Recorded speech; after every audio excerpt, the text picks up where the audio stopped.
This is the clip Practical Kabbalah and Health number 4. Now, I have done actually 4 previous clips of Practical Kabbalah and Health. They are part 0, the introduction, parts 1, 2 and 3. And they relate to the Sephirot of the middle column of the Tree of Life, the zodiac signs and the planets in relation to what they govern. So, if you haven't seen those, I recommend you do see them if you intend to use the Practical Kabbalah in relation to health. So now, I will go through how we can put it all together. You know, it's the middle pillar of the Tree of Life, and there are 4 Sephirot. But we will be concerned primarily with 2, that being Tiferet and Yesod. But Malkut will have to play a role in this, and I'll explain how, you know, the illnesses, whether they be physical or mental, also have what you would call the equivalent of biological warfare, chemical warfare, psychological warfare. And we can see this every day. We've got millennials, you know, who think they're transgenders in waiting or something like that. Stuff like that is actually, it's not an injury due to physical aspects. Like with mental health, you can say people, they might have been born missing hormones or chemicals, or the wiring in their heads are either missing or cross-wired. But what we see in regards to transgenderism, for example, is a type of psychological warfare where people are basically hypnotized to believe they are something they are not, and will try and change themselves physically into something that is not natural. So the Practical Kabbalah in relation to health, you know, it's a mechanism, it's a way we can access things such as the planets in relation to health, because the planets do affect us as individuals in different ways. You know, we have the Kabbalah and the Sephirot, which for the most part are aligned to the planets, but these are symbolic. But the fact is, there's one God, his name is Jehovah, and we can know him through different names and personalities through the Sephirot. So, you know, let's look at it. You know, the aspect of health has to be dealt with, because look at this day and age. We have more science than our ancestors. We have more experience, and yet the amount of diseases, whether they be mental or physical, are increasing. You know, we don't have health industries anymore, we have sickness industries. And indeed, if you don't have an illness, then it's deemed that there's something wrong with you.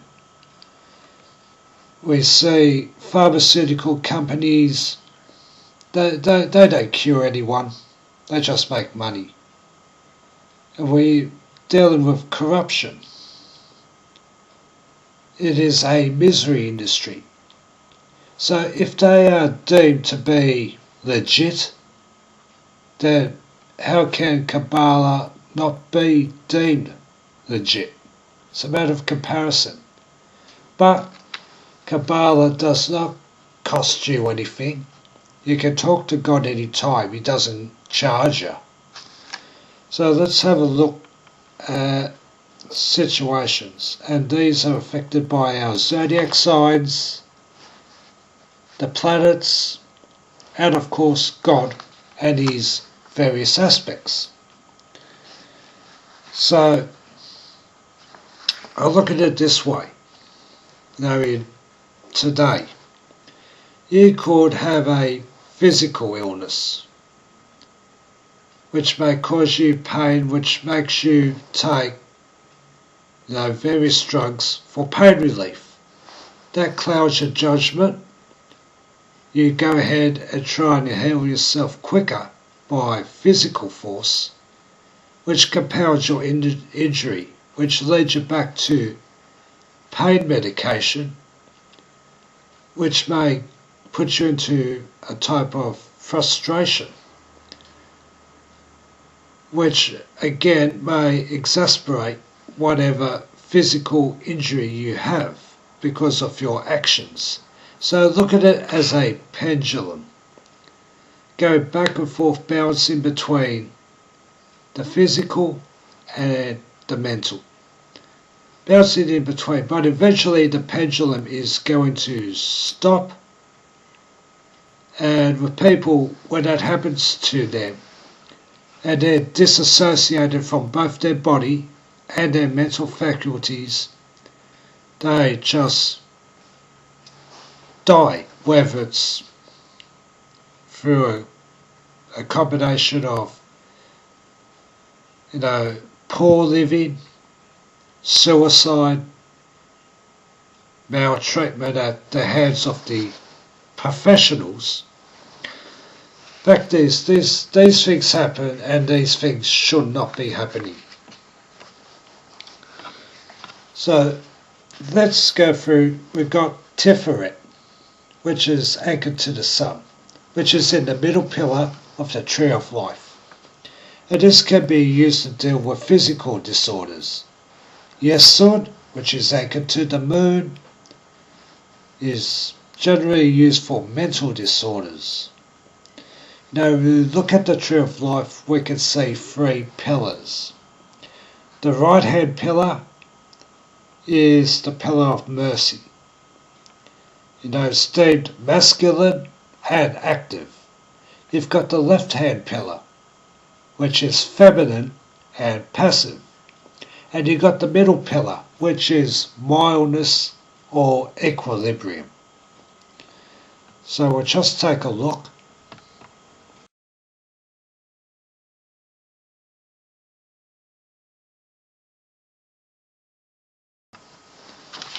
So I'll just reiterate, both Tiferet and Yesod are in the middle pillar along with Keter and Malkut. We can say that Keter does not lead to either male or female and is above the male-female concept. Malkut has both male and female simultaneously.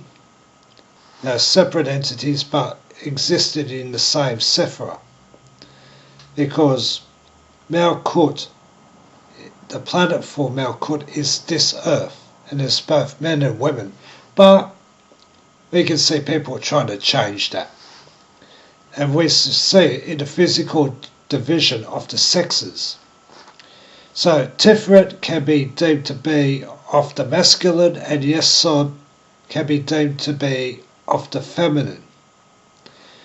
We can look at their planetary alignments. For Tiferet it is the sun, and for Yesod it is the moon. Keter does not have a planet per se, and because it's aligned to the first swirlings of the universe, and Malkut is aligned to this earth. We can see there is a balance. because the male-female divide doesn't lean particularly towards one or the other. So, as Tiferet is aligned to the sun, then it would be best served by having any ritual performed during a Sunday and during a sun planetary hour. But this would be limited and would lead to what is known as general physical health, and not for a specific ailment. Another thing to consider is the zodiac sign of the person, whether it be you or someone else, for whom a ritual is conducted. The sun rules Leo and is exalted in Aries, but is in detriment in Aquarius and falls in Libra. So Aquarians and Librans would have to lessen this influence, to lessen the impact of the sun in their consideration, while Sunday has the influence of the sun, it is only in general. Planetary hours are more specific and more concentrated, and this is because they are aligned to zodiac signs. So if Aquarians and Librans want to use Tiferet, it is best for them to do so on a Sunday, but use the hour of another planet in a ritual. The benefit of doing this by anyone, regardless of their zodiac sign, is that one can apply a ritual to a specific area. But for that, we have to know which planets cover what, and whether they complement or conflict with zodiac signs. And this is why I said, look at the previous clips I've done on the Kabbalah and health. Because the zodiac signs do play a part, and the planets also play a part. So we are trying to get the planets, the zodiac signs, the God aspects, the Sephiroth, and if it's for you, yourself, into an alignment. Now, as for the zodiac signs, you might be wondering, is there a Sephiroth which covers the zodiac signs? And indeed there is. It is called Chokmah, which is the second Sephiroth in order on the Tree of Life. It is in the right hand pillar and is the second Sephiroth, or Sephirah. That's what governs what's known as the zodiac belt. And I did a previous series concerning that, which was actually about necromancy, but that's another issue. So generally with purely physical illnesses, we should look at purely physical solutions. But this, for the most part, is just for trivial matters, matters which have been dealt with numerous times over numerous years. Experience. We know what works, what doesn't work.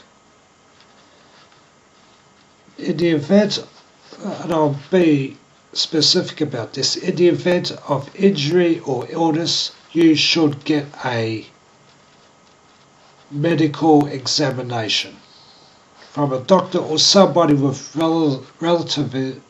relative physical experience, in regards to these matters.